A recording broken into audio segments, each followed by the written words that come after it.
Hey everybody, just wanted to do an update video on some recommendations I got on speed and feeds and cutting and stuff. As you know, I'm a mechanic by trade. I'm not a machinist, so I'm still learning. I appreciate the good comments. That's helping me along the way. Two comments in particular I wanted to address. One was regarding the speed and feed of the shell mill, and the other was regarding the roughing end mill and climb cutting and conventional cutting. Both really good comments.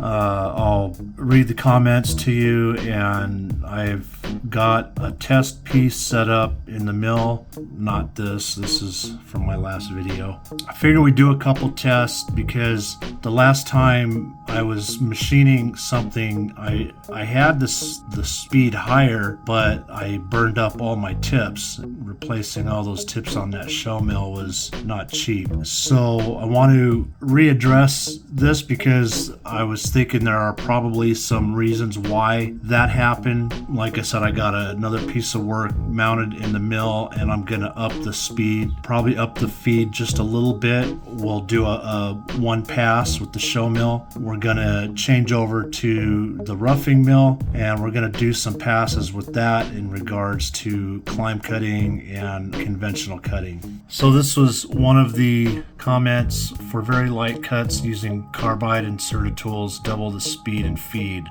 for 0.05 thousandths cuts. If the chips are not turning blue, rev it up. Okay, so we're gonna do that with the shell mill. I wasn't sure what that meant, so I asked him and he clarified. So that's making a lot more sense. Climb cutting with your roughing end mill, enough of the end mill's diameter was engaged that you didn't have an accident. It could pull the slack out of the axis and snap your end mill and probably knock your machine out of trim. Conventional cutting only on these. Everyone has done it, and me too, but you learn. And yeah, 45 years tool making with many years on conventional machines as well. So I mean, this is what I really need. I need good comments like this. Now, I have had some people comment that were real assholes. They get their comments deleted and they get blocked. I don't have time for people with mental problems that have something to prove, and I'm not going to tolerate it on my channel. But constructive things that's going to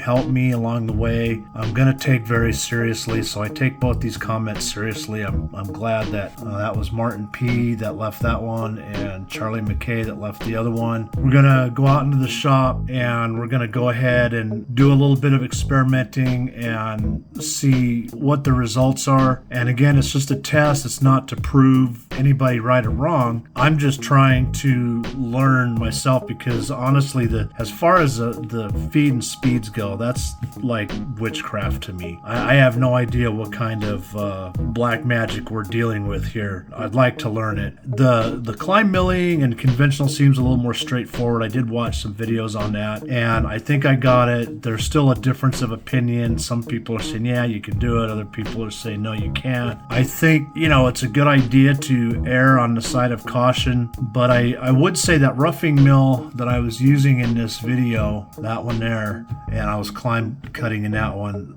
that end mill, I've got two roughing end mills that size. That's one of them. I got another one in the drawer, but I decided for whatever reason to use this one, and I gotta tell you, it cut through that steel like that steel was soft butter. I was really blown away. The quality, and it's a quality end mill. I spent a lot of money on it. I don't have a lot of history on the other end mill because somebody I know sent it to me. I don't think that other end mill would have done as good as this one, and that other end mill might have given me problems. So I think that because this end mill was so sharp and cut through this like butter, I didn't really have a problem with doing the climb cutting. So I think that's why I got away with it, but who knows? From what I understand, on these you can do climb cutting if you're doing finishing passes, because climb cutting will offer a better finish. But if you're gouging out and you're doing deep cuts, you want to do conventional milling. That's the consensus I've gotten off the videos I've watched, and I've watched quite a few of them. So alright, we're going to go out to the shop. Work piece is already set up, and we're going to run through this and see what happens.